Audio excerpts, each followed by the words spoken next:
proud bisdak ang naghatag og dungog atol sa WCOPA 2022 ug ato siyang ibida karong buntaga. Let's all welcome Patricia Kaye Lumahang. Maayong buntag Patricia ug welcome sa GMA Regional TV Live. Maayong buntag sa Ma'am Cecil ug maayong buntag sa atong mga kapuso viewers sa Central Visayas at Eastern Visayas. Hello, hello. Good morning. Patricia, congratulations niining award nimo sa WCOPA 2022. How do you feel right now? Thank you so much, Miss Cecil. Karon happy jud kay ko since ako adyan ni siyang dream. Sukad pa jud ko pagkabata. You mentioned earlier nga dream gayud nimo nga mo appeal sa WCOPA. Nganong nahuna-hunaan nimo? Nganong kani jud ang imong gustong kabuton nga goal?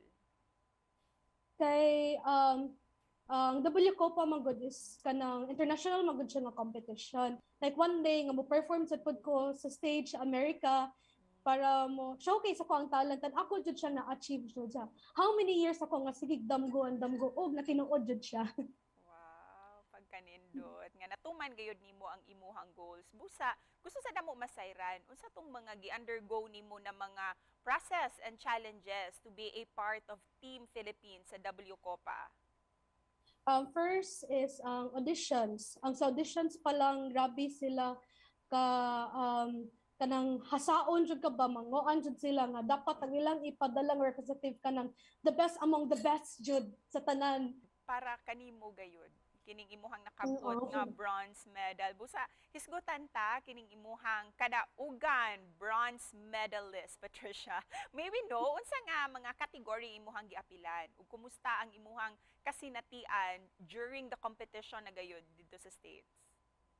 Ako ang gi-perform sa WCOPA is 8 nga performances and ang mga categories kimao ni ang Broadway, gospel, open category, contemporary, opera, rap, pop ug world category.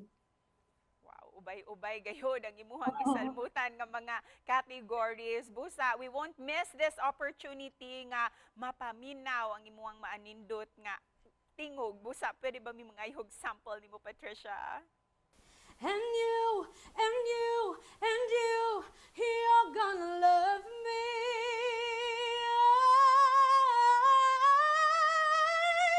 You're gonna love me. Yes, you are. Yes, you are. Love me. Love me. Love me.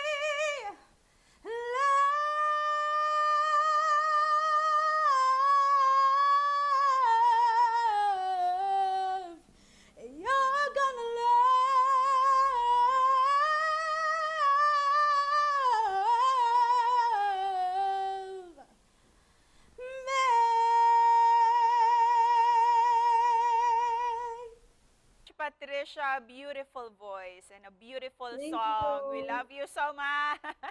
Thank you, thank you.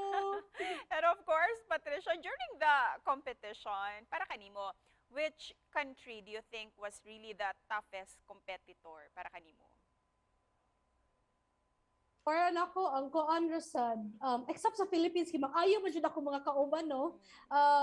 Mostly is Thailand and South Africa. Sila may pinaka kuan jud, pinaka para nako nga murag grabe jud kayo nga murag kalaban jud sa Team Philippines sa mo ang kuan competition. And thank you so much Patricia sa pagahin og oras karong buntaga and once again congratulations. Thank you so much. Thank you, thank you.